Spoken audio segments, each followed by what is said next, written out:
आचार्य जी, साथ में आप ही के साथ रहकर पिछले कुछ समय से मुख्य उपनिषदों को पढ़ने का मौका मिला। जब मुख्य उपनिषदों का पाठ कर रहा था तो मैंने एक बात उसमें देखी, मुझे बड़ी अजीब लगी कि आज के समय में अध्यात्म का जो प्रचलित मतलब है वो चक्रों से और कुंडलिनी से और इन सब चीज़ों से है। और जब मैंने मुख्य उपनिषद पढ़े तो मुझे वहाँ पे इनमें से किसी भी चीज़ का कोई उल्लेख नहीं मिला। तो इन सब चीज़ों का अध्यात्म में प्रवेश कब हुआ? देखो, उपनिषद कहीं कहीं पर नाड़ियों की बात तो करते हैं, पर चक्रों की और कुंडलिनी की बात नहीं करते। ये चीज़ सबसे पहले पाई जाती है बौद्ध ग्रंथों में, करीब 8वीं शताब्दी में, और हिंदू ग्रंथों में इसका प्रवेश करीब 11वीं शताब्दी में हुआ है, और इसको विस्तार मिला है अभी 400-500 साल पहले 16वीं शताब्दी में। तो ये चीज़ नई है। इस चीज़ का वास्तव में, जिसको तुम सनातन धर्म कहते हो, उसके केंद्र से बहुत संबंध है नहीं। ये जो शाक्त परंपरा ही है पूरी, ये नई है। लेकिन फिर भी जो बात कही जा रही है कुंडलिनी योग में, वो बात अपने आप में महत्वपूर्ण है। क्या कहा जा रहा है? कहा यह जा रहा है कि तुम्हारी जो चेतना है वो बिल्कुल नीचे बैठी रहती है, जितना नीचे वो हो सकती है, जितने निचले से निचले स्थान में तुम्हारी चेतना हो सकती है वहीं पर रहती है आमतौर पे। उस चेतना को दर्शाया जाता है कुंडलिनी के माध्यम से, कि एक छोटा सा सांप है जो कुंडली मार के बैठा हुआ है। कहाँ? सबसे निचली जगह पर। सबसे निचली जगह कौन सी है? मूलाधार। मूलाधार कहने से मतलब ही है सबसे निचली जगह। सबसे निचली जगह क्या? जहाँ पे तुम्हारी रीढ़ की आखिरी हड्डी है, वहाँ पर बैठी रहती है तुम्हारी चेतना। समझ रहे हो? फिर अलग अलग चक्र बताए गए हैं। वो जो अलग अलग चक्र हैं वो वास्तव में तुम्हारी चेतना की ही अलग अलग ऊंचाइयों का या अलग अलग स्तरों का नाम है। तो सबसे नीचे बता दिया मूलाधार है। फिर कह दिया कि जहाँ तुम्हारे जननांगों की जड़ होती है वहाँ स्वाधिष्ठान चक्र है। फिर जहाँ तुम्हारी नाभि होती है वहाँ मणिपुर है। फिर जहाँ तुम्हारा हृदय होता है वहाँ पे अनाहत है। फिर जहाँ ये है कंठ, वहाँ विशुद्ध है। फिर यहाँ आँखों के बीच में इस जगह भौं पर, यहाँ कहते हैं आज्ञा चक्र है। और फिर कहते हैं जब सब चक्रों को तुम पार कर लेते हो तो यहाँ ब्रह्मरंध्र है, यहाँ सहस्रार कमल खिलता है। ये बताने का मतलब क्या है? बताने का यही मतलब है कि तुम्हारी चेतना है जो कि प्राकृतिक तौर पर बिल्कुल नीचे सोई पड़ी रहती है। वही जो कुंडलिनी शक्ति है ना, वही शक्ति मात्र है, वही पार्वती है, वही दुर्गा है। और जैसे हर आम आदमी की चेतना प्राकृतिक रूप से तो देहबद्ध ही होती है। देहबद्ध माने कि प्राकृतिक रूप से हर आदमी यही सोच रहा होता है कि भाई मैं तो शरीर हूँ और शरीर का भोग करके मुझे खत्म हो जाना है, शांति ले लेनी है, मज़े मारने ही करना है। तो चेतना की उस स्थिति को कहते हैं कि तुम मूलाधार में बैठे हो, तुम्हारी कुंडलिनी सक्रिय ही नहीं हुई है। कुंडलिनी शक्ति का ऊर्ध्वगमन अभी हुआ ही नहीं है। अभी सारा खेल मूलाधार के तल पर ही चल रहा है। मूल आधार सबसे नीचे तुम्हारा, वहीं पे अभी चक्र चल रहा है। फिर जब तुम्हारी चेतना थोड़ी बेहतर होती है, ऊपर उठती है, तो चलो भाई अब वो स्वाधिष्ठान, फिर मणिपुर, और फिर ऐसे आगे बढ़ते बढ़ते एक बार हृदय चक्र पर आ गई तो माना जाता है कि अब जो उच्चतर चक्र हैं तुम्हारे वो सक्रिय हो रहे हैं। अनाहत है, विशुद्ध है, आज्ञा है, ये सब ऊंचे चक्र हैं जो चेतना के चक्र हैं। समझना, शरीर के चक्र नहीं है। शरीर के माध्यम से सिर्फ दर्शाया जा रहा है कि भाई जैसे तुम एक मापदंड ले लो ऐसे और बताओ कि ये चेतना की सबसे ऊंची स्थिति है और ये चेतना की सबसे नीची स्थिति है। तो इस तरीके से ये शरीर ही ले लिया गया।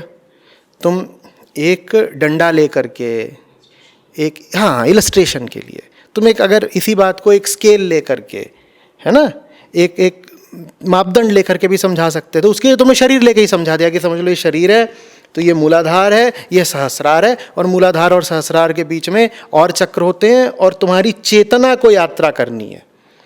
और उस चेतना को चूंकि ऊपर की ओर ऐसे यात्रा करनी है तो बोल दिया गया कि ये सर्पिणी है, ये सर्पिणी जैसी है, कुंडलिनी है, और वो ऐसे ऐसे यात्रा करेगी। और यही सारी साधना का लक्ष्य है कि तुम्हारी चेतना नीचे से उठ करके ऊपर तक आ जाए, ये कुंडलिनी योग है। तो बात तो सही ही कही जा रही है, लेकिन इसमें तुम भूल ही जाओ कि सारी यात्रा चेतना को करनी है, तो बात सब गड़बड़ा जाएगी। तुम क्या भूल गए कि सारी यात्रा चेतना की, उसका शरीर से थोड़ी कोई संबंध है। तुम सोचने लग गए कि वास्तव में तुम्हारे जननांगों में कुछ होने लगेगा, या नाभि में कुछ होने लगेगा, या यहाँ पर हृदय प्रदेश में कुछ होने लगेगा, या यहाँ कंठ में कुछ होने लगेगा, तो तुम पगला गए। फिर तुम भूल ही गए कि ये सब तो सांकेतिक थे, ये तो बताने के लिए था कि चेतना को ऊपर उठाना है। चेतना कोई वास्तव में थोड़ी रीढ़ की हड्डी के नीचे छुप करके बैठी हुई है, वहां वास्तव में थोड़ी कोई सांप बैठा हुआ है। ये तो बात को कहने का एक तरीका है, बात को कहने का एक तरीका भर है। लोग सोचते हैं वास्तव में कुछ है, तो फिर कहते भी हैं जो लोग कुंडलिनी की साधना अभ्यास करते, कहते कुछ होने लगा, यहाँ हो रहा है, यहाँ हो रहा है, यहाँ हो रहा है। अरे वहाँ क्या होगा? वहाँ तो जो कुछ हो रहा है वो शारीरिक है। चेतना का संबंध तुम्हारी नाभि से थोड़े ही है, तुम्हारे पेट से थोड़े ही है। दिल में दर्द हो रहा है, लोगों को लगता है जरूर हृदय चक्र हमारा अब खुल रहा है, सक्रिय हो रहा है। गले में बलगम जम गया, उनको लगता है अरे गजब, तो गले वाला चक्र सक्रिय हो रहा है। आंखों में कुछ होने लग गया तो ये नहीं करते कि चश्मा लगाएं, उन्हें लगता है आज्ञा चक्र खुल रहा है। अरे बाबा, बात नाभि की, गले की, आंखों की नहीं है, बात चेतना की है। आम आदमी को समझाने के लिए ये सब विधियां लगाई गई थीं। भूलना नहीं कि भारत देश रहा है किसानों का, और किसान को पढ़ने लिखने से परंपरागत रूप से बहुत मतलब रहा नहीं है। और तंत्र विद्या खास तौर पर विकसित की गई थी उनके लिए जो ज़्यादा पढ़ लिख नहीं सकते, वरना तंत्र की ज़रूरत क्या थी? तंत्र का पूरा क्षेत्र विकसित ही उन लोगों के लिए किया गया था जो ज्ञान में रुचि नहीं रखते थे, या फिर जिनका श्लोकों वगैरह से बहुत संबंध बन नहीं पाता था। तो उनको कहा गया कि मुक्ति के अधिकारी तो ये भी हैं, तो इनके लिए तंत्र का रास्ता अच्छा रहेगा। तो अब उसको समझाने के लिए फिर इस तरह के प्रतीक लिए गए। उसको तुम बहुत ज्ञानपूर्ण तरीके से नहीं समझा सकते थे, तो उसको फिर तुमने ऐसे उदाहरण लेकर समझाया कि देखो जैसे ये तुम्हारा शरीर है ना, तो इस शरीर में तुम्हारी जो पूरी ऊर्जा है, चेतना की जो ऊर्जा है, वो एकदम नीचे बैठी रहती है, और हमको उसको बिठा करके बिल्कुल सर में सबसे ऊपर लेकर के आना है, और फिर एक दिन हमें सर के भी पार निकल जाना है। उसको ऐसे समझाया गया। तो उसको, हाँ ठीक है, हमारी एक कोई ऊर्जा है जो यहाँ रहती है, उसको बढ़ाना है। ये बात समझ में आ रही है?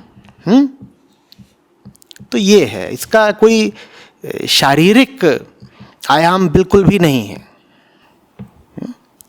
उस कोटि के व्यक्ति शरीर से ज़्यादा संबंधित रहे होंगे, तो इसलिए उन्हें तंत्र के माध्यम, इसीलिए उन्हें तंत्र के माध्यम से समझाया गया। इसीलिए तो तंत्र में फिर मांस का, मदिरा का, मैथुन का भी इस्तेमाल किया गया, क्योंकि तंत्र था ही उन लोगों के लिए जो देह भाव में ही ज़्यादा जीवन बिताते थे।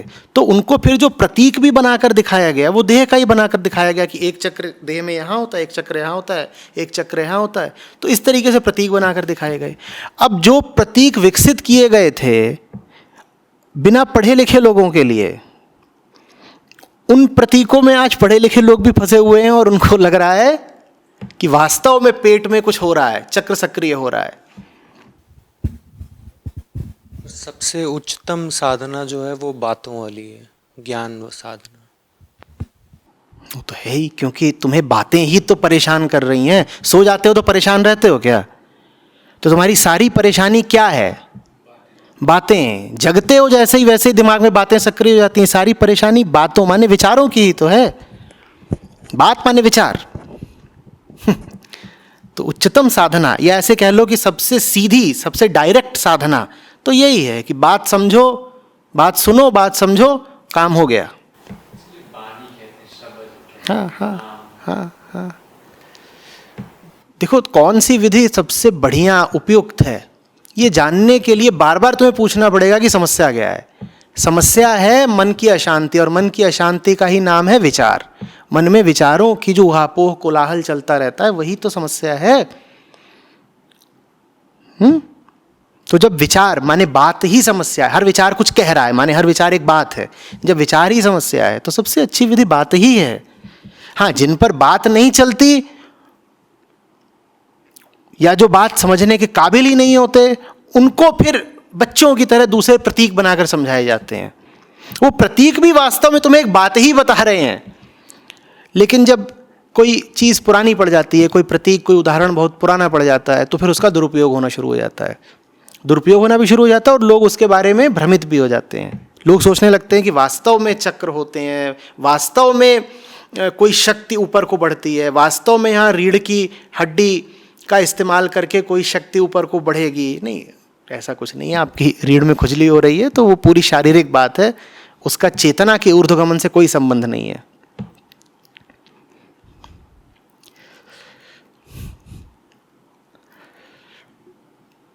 आखिरी सवाल आचार्य जी, जो यहाँ पे ये तर्क आ सकता है और आता ही है कि अगर मन में अत्यधिक विचार आ रहे हैं या फिर आप भयभीत चिंतित हो रहे हैं या आपको एंजाइटी हो रही है, तो इसका संबंध सीधे शरीर से भी है। तो अगर आप शरीर का ध्यान रख लें या फिर कुछ क्रियाएं कर लें तो उससे आपके विचार आने भी रुक सकते हैं। बिल्कुल बिल्कुल कर सकते हो। शरीर का ध्यान रखो, पर भूलो मत कि शरीर का ध्यान मन की सफाई के लिए रख रहे हो।